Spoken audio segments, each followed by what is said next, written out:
País. Estamos con José Simonella, economista, que está aquí con nosotros, para poder hacer distintas preguntas, José, porque esto genera mucha incertidumbre. Cada vez que se mueve el dólar, pensamos que se viene indefectiblemente un aumento de los precios en general. Buenas tardes. La verdad que, bueno, es clara la relación que hay entre aumento del valor del dólar y la presión sobre los precios, ¿no? Así que es un motivo de preocupación cierto cada vez que el dólar se mueve.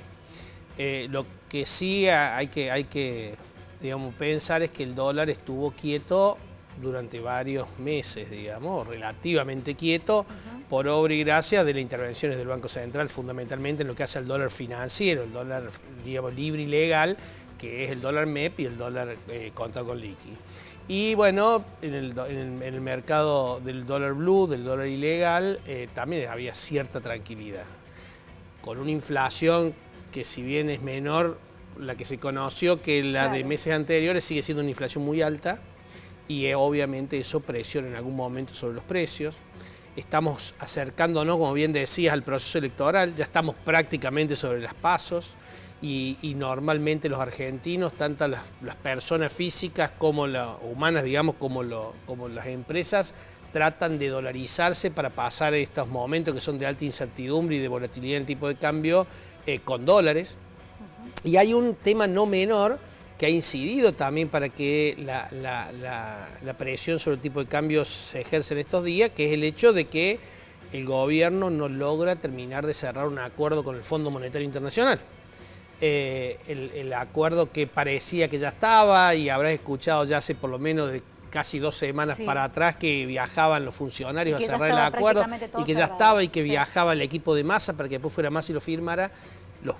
Ese viaje se fue prorrogando y todavía no se realizó. Entonces, esto le genera una incertidumbre adicional y una preocupación muy fuerte, pensando que las reservas son reales, las reservas líquidas son negativas, digamos, es decir, la cantidad de dólares que hay son negativas. Así que, bueno, esto hace un combo complicado, ¿no? Y obviamente, cuando la incertidumbre aumenta y los agentes económicos quieren comprar tranquilidad, compran dólares, y eso es lo que está pasando. José, pasa siempre que sube el dólar blue, remarcan los precios, algunos.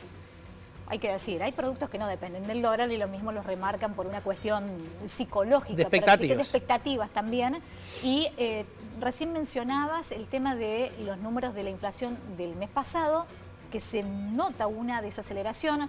Con esta subida, ¿pensás que se va a seguir sosteniendo ese número o que va a incrementar la inflación ya de julio? No, a ver, en primer lugar, la primera consideración respecto a la inflación es que esa desaceleración no es como consecuencia de un plan o de medidas que se ha tomado desde el punto de vista monetario y fiscal, sino básicamente cuando vos lo desagregás como consecuencia de los precios estacionales. Cuando vos desagregás el 6%, 1,8% subieron los precios internacionales estacionales, que son básicamente la fruta y la verdura, digamos.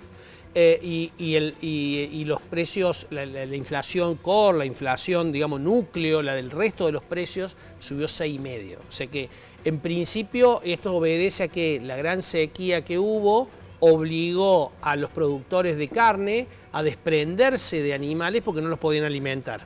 Y eso hizo que la oferta de carne sea superior. Por eso, cuando vos desagregás los precios que toma el INDEC en su canasta, vas a ver que la carne subió menos del 1%, salvo en el caso de la carne molida, que subió 2%, pero el resto menos del 1%.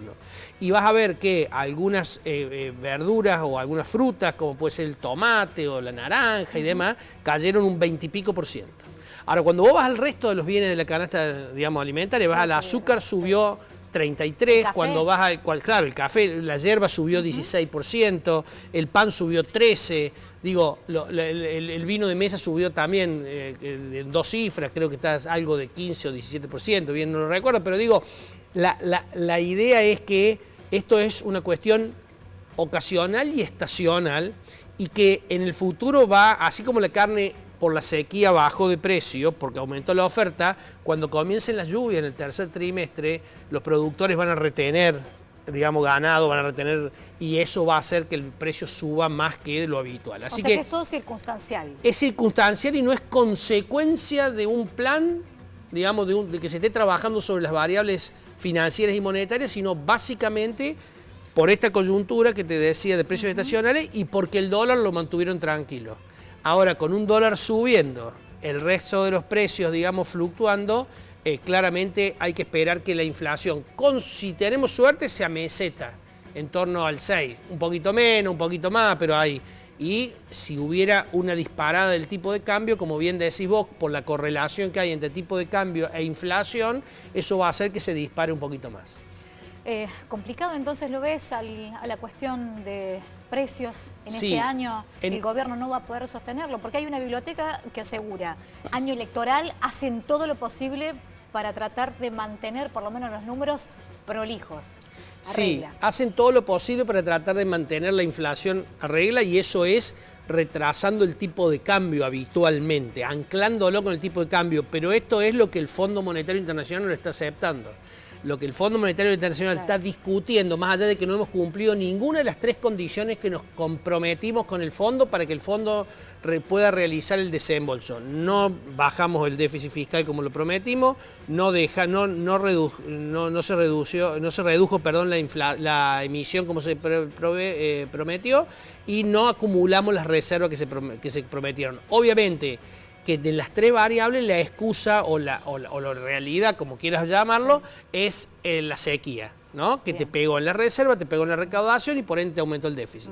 Eso es lo que está hablando. Ahora, ¿qué dice el fondo? Yo no te voy a dar dólares baratos para que vos se los entregues barato a los importadores o a aquellos que fugan capitales vía el contado con liquidez. Entonces, digo, la verdad que la situación es compleja. Yo creo que el fondo nos va a terminar ayudando, digamos, de alguna forma entendiendo que este no cumplimiento de las 3 condiciones se debió a la sequía y de alguna forma va a dar ese desembolso, pero no creo que lo haga mucho tiempo antes de las elecciones porque tiene miedo que esa plata que viene para las elecciones se fugue por un lado o sea utilizado para algún incentivo electoral. Qué complejo el panorama. El panorama es complejo en el corto plazo. En el corto plazo muy complejo. Hay que ver cómo el mercado lee, o los agentes económicos leen el resultado de las pasos. Tenemos la mala experiencia de las últimas pasos donde al día siguiente se disparó el dólar, cayeron los activos y demás, porque digamos, se leyó mal el resultado. Ahí hay un momento que puede generar mucha incertidumbre. Después, pasadas las pasos, queda una elección general y seguramente un balotaje, así que toda la incertidumbre política va a hacer que la economía tenga incertidumbre. ¿Cuál es la buena noticia, para que no sea todo pálido en este sábado, digamos? Es que el año que viene el gobierno que asuma va a tener la posibilidad, sea del color político que sea, va a tener la posibilidad de plantear un plan integral y que brinde alguna expectativa de mejora basada en algunas cuestiones que son reales para la Argentina y son posibilidades ciertas. La sequía el año que viene no va a estar, por lo que dicen todos los meteorólogos, con lo cual el sector agropecuario va a producir las divisas que nos tiene acostumbrados. El litio, las inversiones de litio van a seguir incrementándose. La minería, Vaca Muerta, va a empezar a producir. Vamos a tener ahorro en el tema energético de dólares. Así que digo, si el gobierno próximo tiene la capacidad de generar alguna perspectiva de mejora, seguramente también muchos de los dólares que están atesorados, sea en caja de seguridad o bajo el colchón o en una media en algunas casas, se van a volcar. 200.000 millones de dólares son la cantidad de billetes que ha importado el Banco Central. Esos billetes están en Argentina guardados en algún lado. Si el gobierno que viene tiene la posibilidad de generar algo creíble, digamos que cambie el humor de los inversores y de los consumidores, probablemente con que eso vuelva un 20%, estamos hablando de un valor, una cifra muy relevante que podría dinamizar el consumo y dinamizar la inversión. Pero eso sí, hay que hacer los deberes desde el punto de vista fiscal y monetario para que esa credibilidad llegue. Muchísimas gracias, José, gracias a por ustedes. estar acá con nosotros. Es un poco más claro el panorama que tenemos de cara a lo que se viene, ¿eh? Subida del dólar, por lo menos que no suba el estrés nuestro. Hay que cuidar la cabeza en estos momentos. Importante eso.